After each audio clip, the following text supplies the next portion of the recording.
Hello, and welcome to everybody who's joined the Social Media Summer School. My aim is that you will find it really helpful through the 4 weeks of content I'm going to share with you.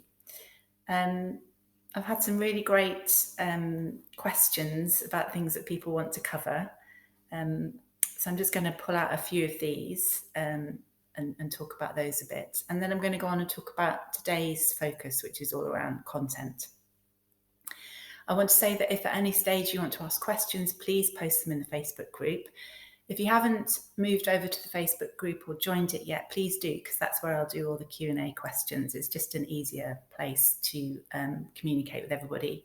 I know a lot of people don't necessarily like Facebook, but as this is a social media course, we've all got to get over that, I think, and get into the Facebook and be comfortable with using it. And this is a good place to start if it's uncomfortable for you. So that's my lesson over. It's really weird teaching to a blank screen. I find that really disconcerting. So please do give me some comments in the Facebook group so I can communicate with you directly. I want to draw out a few things that people are asking about, just so you know the general interest that people have. So the sorts of areas that people are struggling with their social media are things like, so Ilse, hello Ilse. Ilse said that she wants to learn how to create quality posts for her business. She's particularly looking at LinkedIn and Facebook. And the issue that she's flagging up is that she wants to get into this weekly creation of quality content. And that's fantastic, because that really is the focus of what we'll be doing here.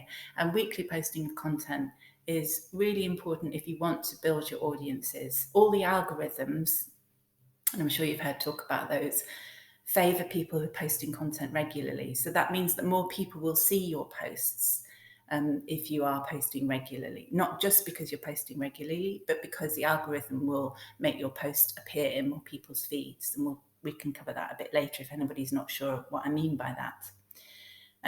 Judith's from a charity. Hi, Judith. And there are quite a few people from charities in the group, so that's great.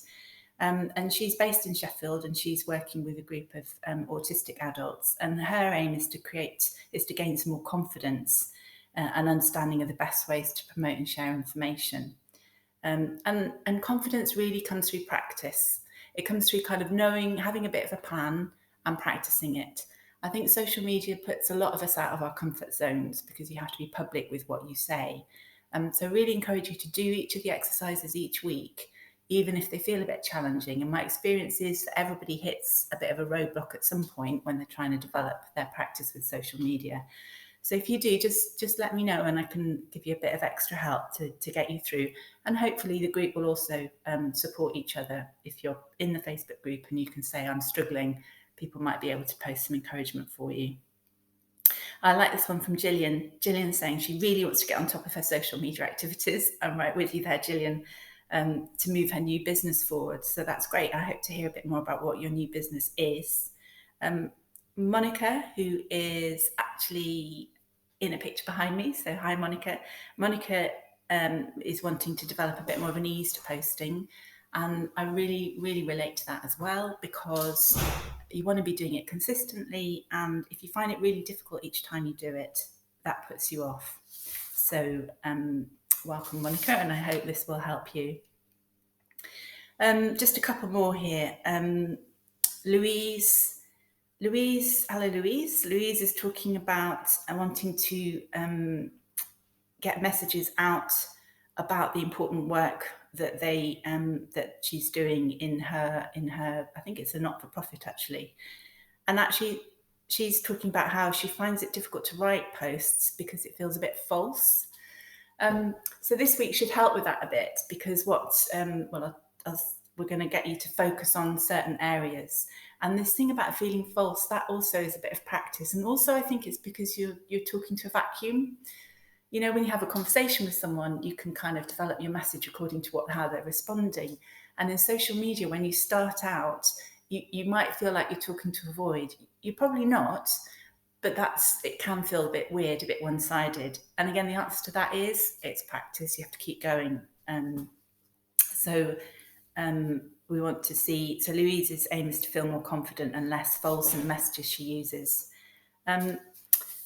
So specifically, I had a few specifically around content. So I'm going to talk about the content bit now.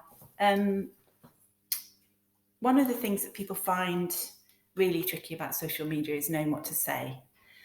So if you download the handout, and I'll tell you how to find it for today's lesson, I'll talk you through this process that I call the Fab Five. And the Fab Five is about choosing 5 themes that you're going to use consistently on your social media.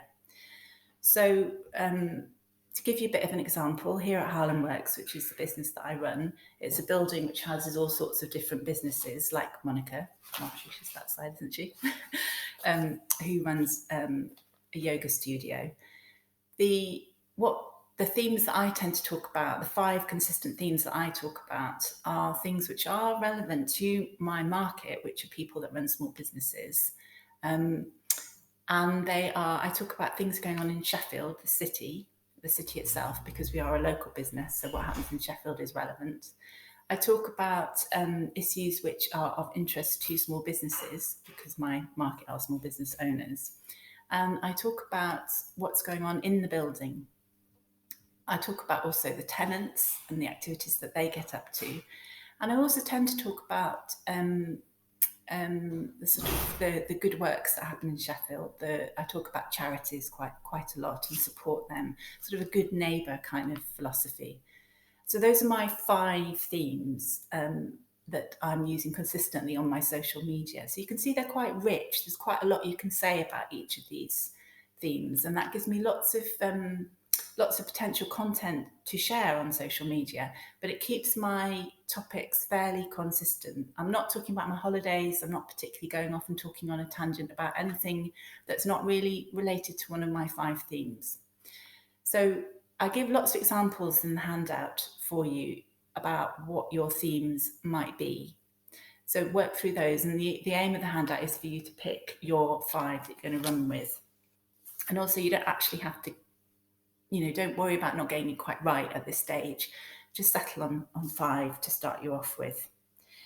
So this approach may help people with some of the issues that have been flagged up in the questions people have put. So, for example, Anna's saying that she wants to have more ease and less stress around content production. And once you've kind of thought ahead and you've established the structure of these 5 themes, it does make it a lot simpler. I'm also going to ask you to brainstorm within each of the themes 10 posts that you could do on that theme. And if you have that bank of ideas sitting there ready for you, when you're sitting down to plan your week's content, you've got a bit of a head start. You've already thought some ideas through.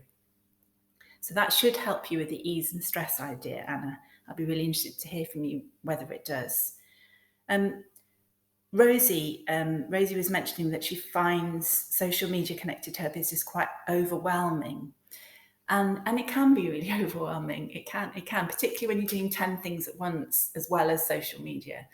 So this idea of choosing your 5 themes sort of helps simplify it for you in terms of what the task ahead is for you. So it also works in tackling the overwhelm.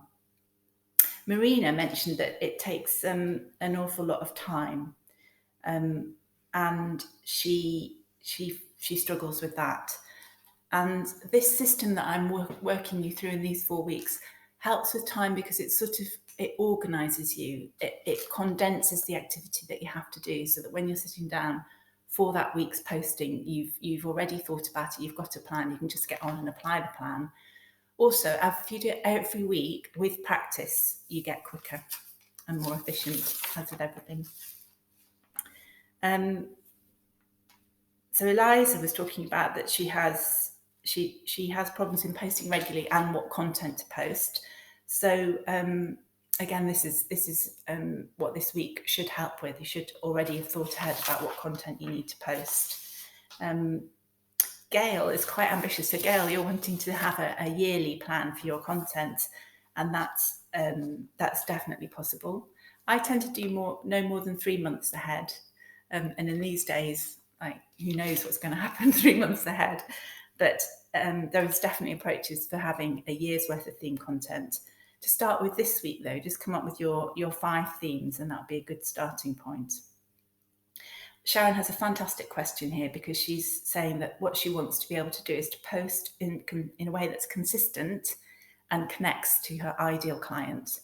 So if you've come across this idea of an ideal client, it's the person that you most want to be working with in your business. Or if you're a charity, it's about who you want to attract as a supporter or a volunteer.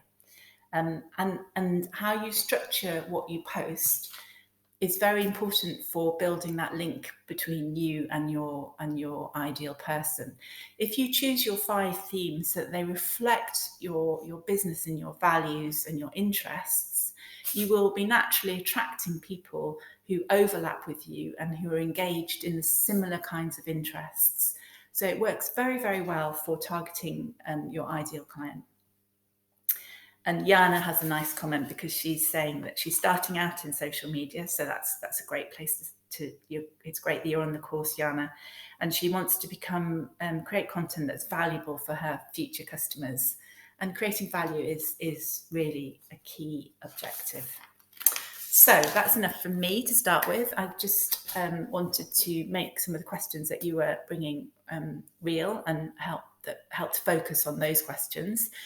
The task for this week is to go into, if you're on Facebook, you go into the unit for this week and you download the PDF, which is all about how to come up with your 5 themes. And then there's a little handout which asks you to write down your 5 themes. I'd really, really encourage you, and I've done loads of courses and skipped this bit, but I would really encourage you that you actually download the handout and you fill in your 5 themes. If you do this each week, when you get to the end, you will have a nice set of completed documents which will help you going forward. So have a go at doing the exercises. If you are not in the Facebook group, you might be watching this on the website, because I've also put content on the website, Harlem Works website, and I'll link to that in the email. You can download the documents there as well. But I would encourage you just to join the Facebook group so that you can post your contents, share your themes. If you're stuck on your themes, share what you do and the fact that you're stuck on your themes, and we can chip in and help you. It's amazing if you get a bit stuck, how having some perspective from somebody else that doesn't know your business can really help create new content ideas. So take advantage of the fact that you're in a group of people all working on their social media, and reach out and ask for help. Great. Okay, I'm really looking forward to the next couple of lessons. Look forward to talking to you through the Facebook group a bit more. And as I say, just post if you need a bit of extra help. Great.